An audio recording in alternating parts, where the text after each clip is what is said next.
Chers frères et sœurs du diocèse de Québec, la paix soit avec vous. Il me fait plaisir de vous saluer depuis Rome, où je me trouve en ce moment. J'y suis venu pour participer aux funérailles du pape François, rendre grâce pour sa vie, pour toutes ces années de service au Seigneur, à l'Évangile et au saint peuple de Dieu, comme il aimait le dire.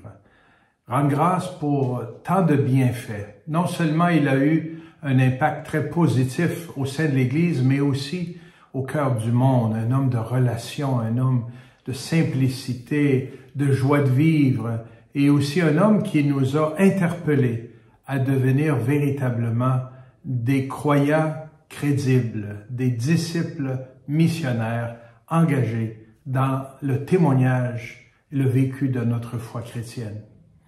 Aussi, lors de ces funérailles, pour prier ensemble le Seigneur afin qu'il soit accueilli au banquet éternel au terme de cette belle et longue vie au milieu de nous. Maintenant, nous sommes en route pour nous préparer au conclave qui élira un nouveau pape. Il a été décidé que ce sera le mercredi 7 mai, très bientôt, que nous débuterons le conclave. Nous sommes actuellement avec tous les frères cardinaux, les électeurs et les non-électeurs, en réflexion, en prière, en discernement. On s'écoute aussi les uns les autres pour voir quels sont les besoins de notre Église, quels sont les besoins du monde, comment nous pouvons poursuivre notre mission au cœur de ce monde qui a tant besoin d'espérance. Nous le savons, nous vivons une étape très exigeante et le pape qui sera élu aura une grande responsabilité.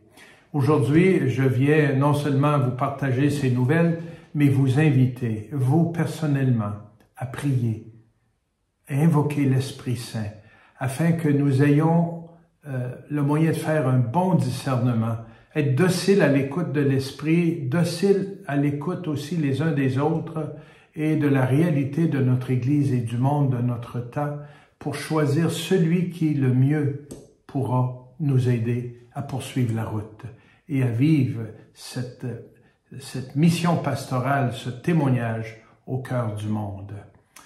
Invoquons ensemble l'Esprit Saint. Lui peut nous apporter les lumières dont nous avons besoin. Lui peut nous rassembler et nous aider à faire ce choix-là.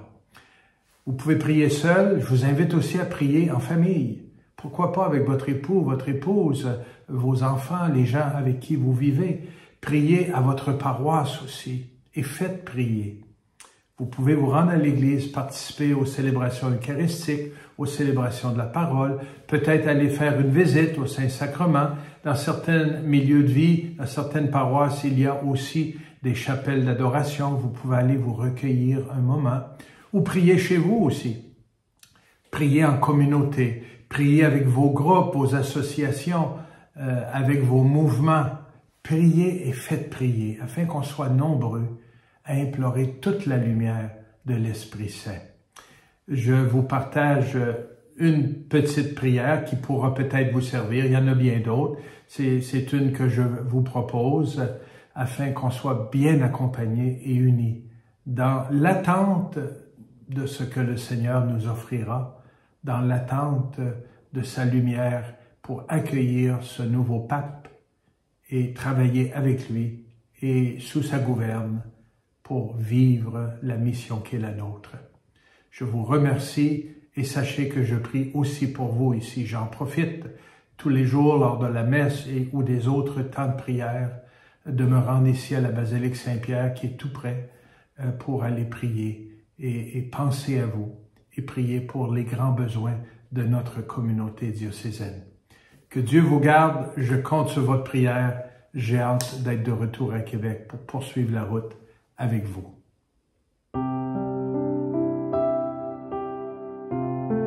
Tu es Pierre, et sur cette pierre je bâtirai mon Église. Jésus, avec ces mots, tu as choisi ton apôtre pour guider le saint peuple de Dieu dans sa marche vers le royaume.